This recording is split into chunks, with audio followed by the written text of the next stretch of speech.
Hai, kembali lagi di channel YouTube Budi Sutiono. Berikut channel ini akan memberi informasi sekilas pembangunan infrastruktur jalan tol yang salah satu materialnya menggunakan bambu. Berikut info selanjutnya. Tonton sampai selesai dan jangan lupa subscribe serta bunyikan tanda loncengnya.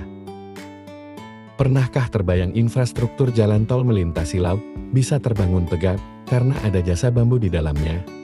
Itulah yang terjadi pada ruas tol Semarang menuju Demak sejauh 26,95 km yang berada di Provinsi Jawa Tengah.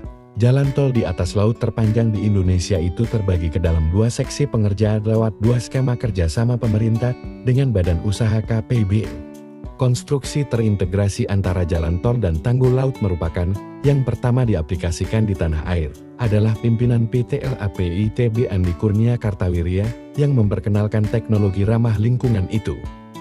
LAPI sendiri merupakan badan usaha milik Institut Teknologi Bandung yang telah berdiri sejak tahun 2004. Di proyek Jalan Tol Semarang-Demak, LAPI bertindak sebagai perencana rincian teknik akhir Jalan Tol Seksi 1 Semarang-Sayung.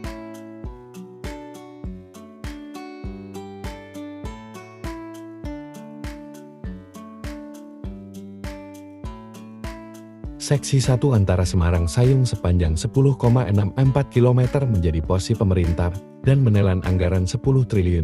Seksi 2 Sayung-Demak sejauh 16,31 km milik Badan Usaha Jalan Tol BUJT PT Pembangunan Perumahan Semarang-Demak. Selain melayang di atas laut, tol Semarang-Demak dilengkapi rest area, kolam, retensi, dan rumah pompa.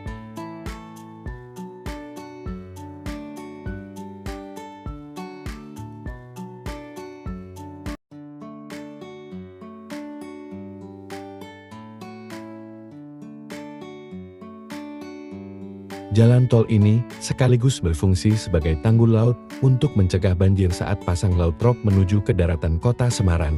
Disinilah bambu berperan ketika menjadi pahlawan bagi berdirinya struktur tanggul dan konstruksi jalan tol sekaligus.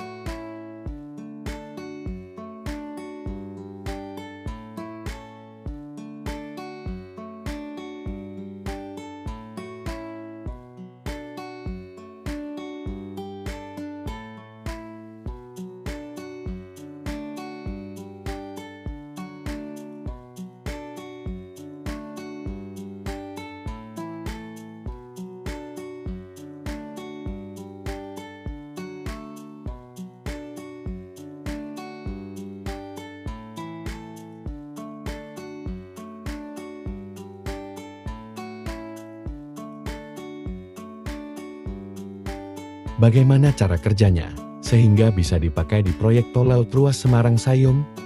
Sebanyak 7 batang bambu diikat menjadi satu kemudian ditancapkan, jarak setiap bambu yang diikat itu sekitar 1 meter dan melebar hingga 150 meter.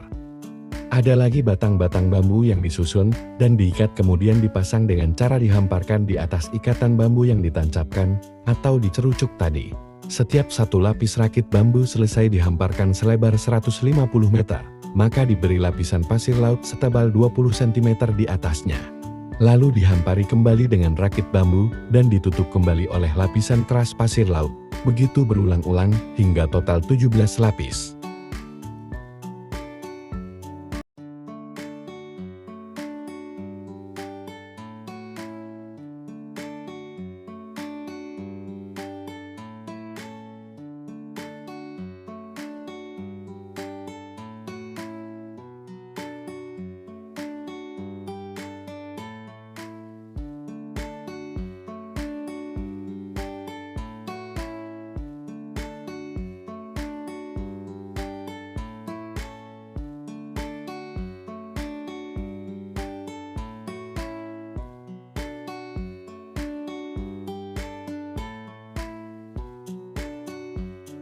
Teknik penyiraman pasir laut di atas struktur rakit bambu memakai trailing suction hopper dragger TSHD, sejenis kapal isap pasir laut. Di bagian bawah kapal, terdapat alat isap yang mampu menjangkau dasar laut untuk menyedot pasir yang kemudian ditampung di lambung kapal. Lewat alat khusus, pasir di lambung kapal disemprotkan keluar menuju hamparan rakit yang membentuk permukaan seluas 150 meter. Konstruksi hamparan bambu itu panjangnya mencapai 6.000 meter alias 6 km.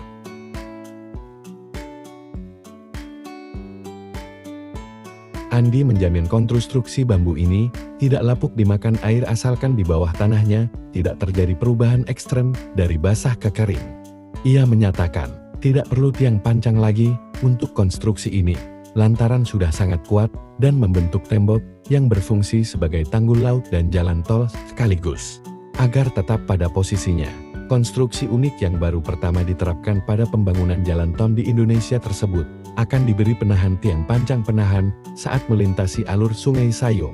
Ini berfungsi untuk menahan supaya konstruksi bambu tidak longsor ke sungai. Untuk menciptakan megastruktur seperti itu, hanya diperlukan batang-batang bambu sepanjang 10 meter dengan diameter minimal 10 cm atau kira-kira sudah berumur 3 tahun. Tak perlu jenis tertentu, karena semua jenis tanaman bambu bisa dilibatkan.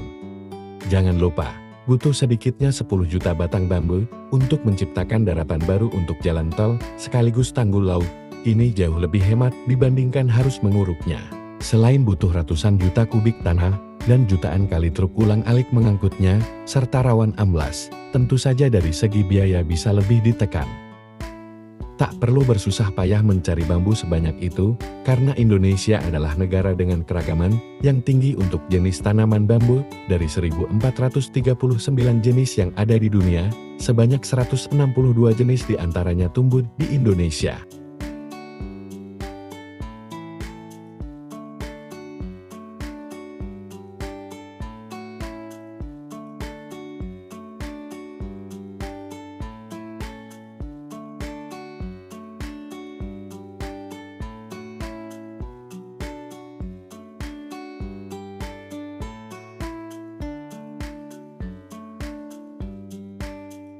Bambu sangat dekat dengan kehidupan masyarakat di tanah air sebab mudah ditemukan dan bisa tumbuh di berbagai jenis lahan pada ketinggian hingga 500 meter dari permukaan laut.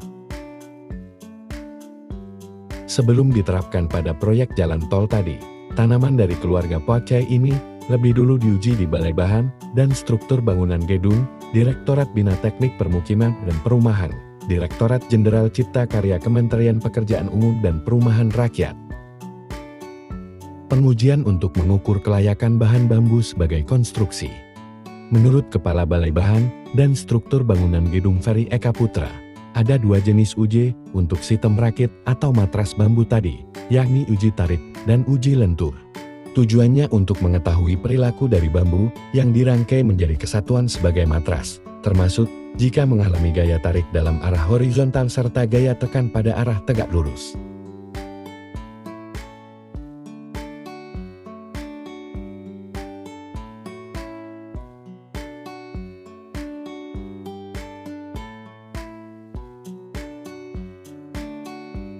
Sekian penjelasan proyek pembangunan jalan tol yang salah satu materialnya menggunakan bambu. Tunggu beberapa video lagi untuk edukasi, pemahaman dalam memperluas pengetahuan.